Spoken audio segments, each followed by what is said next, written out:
Assalamualaikum warahmatullahi wabarakatuh. Saya Evi dari Forum Aksi. Pertanyaan saya singkat aja buat Pak Deddy Sitorus. Selama ini partai Bapak yang membawa Jokowi menjadi presiden. Kami mungkin semua mau memaafkan dosa-dosanya itu, asalkan mampu nggak partai Bapak ini mengadili Jokowi. Kedua, selama 10 tahun partai Bapak tuh turut menikmati. Terus ngapain aja apa yang sudah dilakukan, kok sekarang seolah-olah jadi korban. Kami peduli dan akan memaafkan semua itu asalkan mampu gak Gibran dinazulkan, Jokowi diadili. Itu aja yang kami harapkan. Makasih. Assalamualaikum warahmatullahi wabarakatuh. Waalaikumsalam. Yang di belakang saya dulu sedikit Bung, saya perlu sedikit. Oligarki ini lintas etnik, lintas agama, lintas suku. Ya, lihat saja di kabinet sekarang tuh ada 5 menteri perwakilan salah satu juragan nih. Ya, jadi ngacun. Kenapa?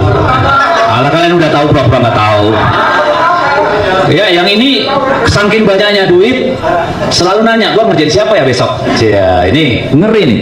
Ini bisa mengendalikan banyak hal sampai dalam kabinet bisa 5 tuh barang. Jadi saya bayangkan ya, ada sebuah proyek namanya Food Estate di Merauke. Itu dialokasikan 6 triliun cetak sawah, irigasi dan jalan. Panjang jalan 150 km. Tahu apa isinya sepanjang 150 km? Kebun sawit 425.000 hektar. Gila nggak? Jadi jangan dikira food estate-nya dikejar, kagak. Yang dikejar tuh kebun sawit. Ya, PSN di di PIK, Masya Allah, dari mana perusahaan di PSN? Yang di Serpeng gimana ceritanya bisa jadi PSN? Ya banyak hal lah. Ya, jadi ini bahaya. Ya, jadi nggak ada urusannya sama etnik karena kaki tangan oligarki pun orang kita, Pak. Ya. Tadi Bapak udah sebut nama, masih banyak kawan-kawan itu di sana. Makasih. Ya, yang menarik. Oke Bu, yang pertama, tolong singkat dan padat sebutkan nama. Assalamualaikum warahmatullahi wabarakatuh. Kalau singkat dan padat saya nggak mau karena banyak yang mau saya omongin. Insya Allah tidak mengambil hak orang lain. Maksimal 2 menit ya. Oke. Baiklah, saya langsung saja, saya coba cepat-cepat ya. Bapak Ibu sekalian yang saya cintai, kalau saya nggak memberikan pertanyaan, rugi saya datang pada hari ini ya. Bapak bangsa M. Nasir mengatakan jangan berhenti mendayung karena arus akan membawa hanyut ya. Pada hari ini kita sudah membuktikan. Saya ingin mengatakan di hadapan para narasumber sekalian, Rizal Fadilah dalam tulisannya mengatakan Jokowi adalah penyandra, penjahat dan penjajah. Kita paham semua menteri dan aparat tunduk kepadanya. Bahkan setelah berhenti pun tidak cukup untuk membuat dia menjadi orang yang berhenti cawe-cawe. Saya ingin mengatakan ada setidaknya 3 yang saya catat yang berjuang pada hari ini. Satu diantaranya Tom Lembong, ya, dia sudah berhasil melepaskan dirinya dengan mengatakan bahwa impor itu sepengetahuan dan petunjuk dari Jokowi. Kedua, manusia merdeka yang bernama Said Didu, yang jelas-jelas ingin memperjuangkan bangsanya, tapi dia justru dilaporkan oleh Ketua ABSI Desa Blimbing. Kemudian yang ketiga tentu saja dari partainya Bang Deddy, yaitu Mas Hasto, Sekjen PDIP, yang mungkin terinspirasi dari manusia merdeka. Sebelumnya saya ingin mengatakan, saya sebenarnya marah banget sama Bang Deddy Sitorus itu. Cuma alhamdulillah ya, ada perubahan, jadi saya lihatnya agak ganteng dikit begitu. Nah, cuma saya ingin menyampaikan begini Bang Deddy, untuk bisa melebur sebagai bangsa, bagi kami, siapapun musuh Mulyono itu, siapapun juga yang memusuhi Mulyono adalah kawan kami. Ya, kalau PDIP sudah masuk dalam perjuangan, tanda barang itu akan segera kelar begitu ya. Itu harapan kami. Cuma, mohon maaf saya harus jujur ya, karena kita ini orang-orang yang insya Allah baik ya, karena ini cuma jalannya untuk melebur itu. Ada perbedaan katakanlah prinsip di antara kita, tapi hari ini siapa sangka kita bersatu. Saya ingin mengatakan begini ya, kepada ibunda kami yang tercinta Ibu Megawati, masalah ini sebenarnya nggak sulit-sulit amat itu, gampang. Bagaimana caranya? Ada kejujuran dari pihak Megawati yang dalam hal ini PDIP untuk menyatakan secara nyata bahwa Joko Widodo adalah penjajah, penyandera dan penjahat, bahwa PDIP terus terang saja menyesal telah 2 periode menjadi kuda tunggangannya. Mereka ya, saya kira begitu, itu harus ada, karena kalau tidak ada nggak bisa. Sedangkan selama ini yang kami lihat ya, mohon maaf, masih omon-omon nih ya posisinya itu ya. Sabar ya, jadi masih omon-omon. Kalau kita bicara agak serius masih di tataran ini aja nih, jadi jangan begitu. Seperti kata Pak Nasir lagi, bahwa jangan mengira kita sudah berada di tepi pantai, justru kita ini masih di tengah arus ya. Sedikit lagi Pak, namanya siapa Bu? Kurnia Pak. Kurnia. Satu lagi Pak, Bang Deddy, kami sudah memulai ya, kami tidak suka dengan pemberian negara kepada Jokowi yang hampir 100 miliar dengan tidak dibantu oleh siapapun, dengan biaya sendiri. Kami bersama Aliansi Rakyat Menggugat, Aliansi Solo Bergerak, Aliansi Mama Lintas Provinsi hadir di Colomadu. Mungkin Anda sudah mengetahui ya. Ini bukan gagah-gagahan, bukan gagah-gagahan. Kami meninggalkan dapur kami apa boleh buat berhadapan dengan para aparat yang ternyata sudah sudah siap sedia di gudang kosong di depan Colomadu. Ya, sudah kami buktikan. Jadi apa yang kami sampaikan ini keresahan hati kami. Menurut kami bisa diatasi asal PDIP jujur maju paling depan untuk menyatakan Jokowi adalah orang yang sudah. Nah, berani apa enggak? Saya kira gitu aja ya, Pak. Tambahan, Pak. Ibu Bivitri, sebentar. Untuk Ibu Bivitri, kemudian Bang Ferry Hamsari, ini adalah orang-orang yang menjadi di muka hari ini karena mereka bicara hukum. Satu-satunya untuk mengadili Jokowi hanya lewat jalur hukum.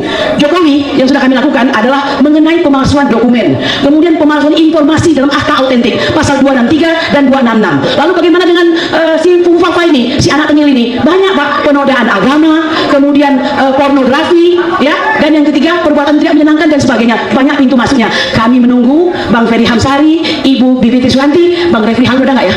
Bang Refli Harun, semuanya.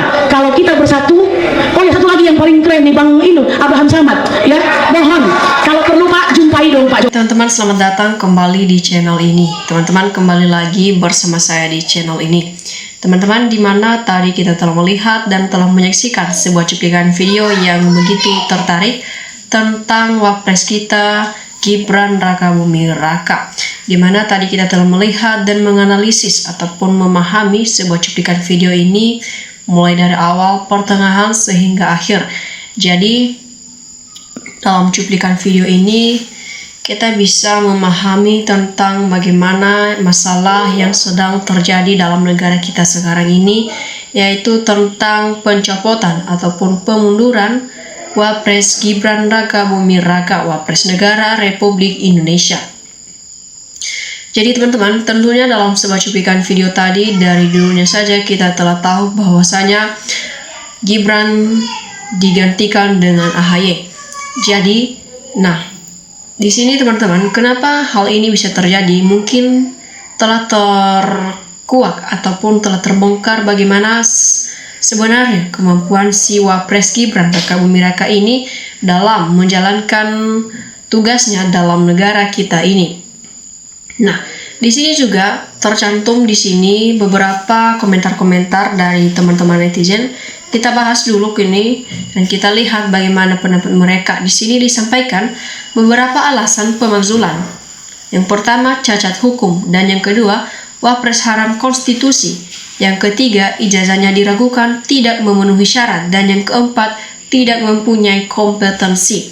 Nah, di sini menurut para netizen ada 4 hal alasan mengapa si Wapres Gibran ini dimaksudkan. Di sini katanya karena satu, dia cacat hukum, kemudian Wapres haram konstitusi, kemudian ijazahnya yang begitu diragukan, tidak memenuhi syarat. Artinya memang benar sampai sekarang ini ijazah Gibran ini sangat diragukan dalam negara, karena sering kita lihat dan temui bahwa dikatakan ijazah Wapres Gibran ini ijazah palsu, ya, sama seperti ayahnya. Jadi makanya sampai sekarang negara Indonesia, masyarakat Indonesia tidak senang ataupun tidak sudi ketika memiliki Wapres seperti Gibran ini, karena mereka sekarang, ya, mereka sudah bosan dengan ayahnya si Gibran, tapi karena sekarang diteruskan oleh si Gibran Rakabuming Raka ini, jadi makin membesarlah, ya, hati masyarakat yang begitu benci kepada Wapres Gibran Rakabuming Raka ini.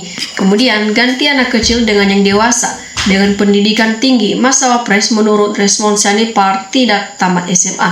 Jadi saat si Gibran diganti, baru asli itu namanya komplot Mulyono runtuh.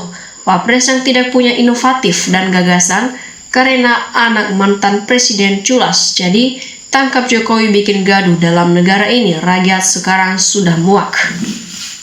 Nah, selanjutnya di sini teman-teman, DPR tidak urus rakyat, hanya urus partai. Jadi kemudian diteruskan negara luar sana senang kalau orang bodoh jadi presiden supaya dibodohi ataupun dipengaruhi. Pengalaman Gibran itu sungguh sangat hebat, dapat menciptakan buat martabak dari uang recehan. Selanjutnya di sini kalau AHY dipilih Prabowo, Kim Plus bakalan rame-rame menyerang Prabowo, bakal menguntungkan Joko Widodo. Jadi itulah bedanya nasionalis dengan oportunis. Nah, yang pilih Gibran kemarin itu lagi bangun terjadi gak sadar sehingga keliru coblos. Jadi kekuasaan militarisasi, penindasan ke rakyat sipil merajalela. Jadi secepatnya diganti Gibran dengan AHY. Gibran masih terlalu mudah, ya, belum ada pengetahuan tentang negara, masih membutuhkan yang namanya pendidikan. Jadi Wapres Gibran 58% suara sah rakyat hasil Pilpres tahun 2024. Bila sesuka hati dimasukkan digantikan dengan AHY, ya, jadi apa yang terjadi? Ya, memang tidak pernah ikut Pilpres, maka lebih baik sistem pemerintahan Indonesia ini segera untuk diroboh, digantikan menjadi negara kerajaan saja, dan segera dihapus DPR dari pusat sampai daerah, termasuk Pilpres, Pilkada, dan Pileg segera dihapus kalau pemerintah dan parpol tidak menghargai suara masyarakat bawah. Apalagi jangan heran bila masyarakat bawah juga tidak mendengar mengikuti petunjuk pejabat elit di atas. Nah, kemudian di sini dilanjutkan, sangat-sangat berbahagia jika secepatnya Wapres Gibran untuk dimasukkan. Kemudian Gibran yang paling untuk ditakuti mahasiswa, takut diajak debat, adu perontokan ijazah, ya. Nah, udah mengusulkan saja Gibran itu, ya. Saya rakyat muak lihat gaya capres kok begitu. Bravo Bapak AHY kalau memang betul-betul kenyataannya AHY jadi wakil presiden, karena AHY pekerja keras, banyak sekali kreatifan AHY sehari-hari, ya. Bahasa Inggris juga hebat, ijazah AHY juga segala macam, ya. Jadi hal yang mustahil Wapres diganti AHY. Kayak masuk akal, bisa-bisakah negara bangkrut sebab dulu waktu kampanye Pilkada DKI juga, jika memang tiap RT atau RW akan diberikan 1 miliar, ya. Jadi cocok ahli jadi Wapres, mempunyai hati yang mulia, mempunyai keadilan seperti bapaknya sebagai yang mencintai rakyat, semua damai, aman, barang-barang stabil, rakyat makmur, pegawai pensiunan, aparat sejahtera di era Bapak SBY. Semoga menurun sama AHY cocok Wapres. Nah, AHY belum pantas jadi Wapres, bapaknya terlibat kasus hambalang, kelakuan bapaknya bisa menurun ke anaknya, dan rakyat puas dengan kinerja Mas Gibran. Selanjutnya, DPR kan dipilih rakyat, termasuk mewakili rakyat, harus nuruti, ya, rakyat cari yang baik. Jadi repot juga kan di tengah kondisi dalam negeri, apalagi kondisi luar negeri, permasalahan global, di tengah persoalan geopolitik, mungkin gak punya pemimpin untuk bisa memimpin satu negara. Ini baru pas kalau memang berita ini benar, ini termasuk Capres 2029 selain Gatot Safri, ya. Jadi cocok AHY yang jadi Wapres, yang pilih Gibran keterlaluan jadi pada ketualaran yang pelongo-pelongo. Nah, selanjutnya di sini teman-teman, AHY dan Ahok dibuatkan konten supaya masyarakat percaya benar cocok seperti Ahok. Kalau jadi ketua KPK, semua orang-orang pintar jadi pejabat dan tidak ada yang berani untuk korupsi lagi. Jadi yang pasti Prabowo tidak akan mengganti Gibran, tapi kalau DPR mau mengganti Gibran, lebih cepat lebih baik Gibran untuk diganti. Tidak layak Indonesia dipimpin orang yang gak bisa kerja, ya. Apa gunanya si Gibran itu bagi negeri ini? Masih banyak anak bangsa yang lebih baik. Jadi nggak mungkin mampu Gibran jadi Wapres, apalagi nggak lulus SMA sudah ganti. Banyak yang pendidikan yang gengsi sesuai, jangankan pernah sirawan. Jadi setuju diganti yang cerdas, masih orang banyak yang cerdas. Nah, selanjutnya cocoklah itu air nyucur lewat atapnya, dia muda, militan, cerdas, hingga kemampuan mampu wakil presiden. Jadi lu terlalu sering mimpi siang hari, ya. Jadi ngigo lu, AHY tidak pernah jadi Wapres apalagi Capres. Nah, kemudian ya cocoklah kalau AHY yang jadi wakil Prabowo. Selanjutnya di sini teman-teman diteruskan, ya benarkah ini? Semoga benar-benar bukan hoax. Ya, oke teman-teman, demikian saja cuplikan video kali ini. Salam NKRI, harga mati.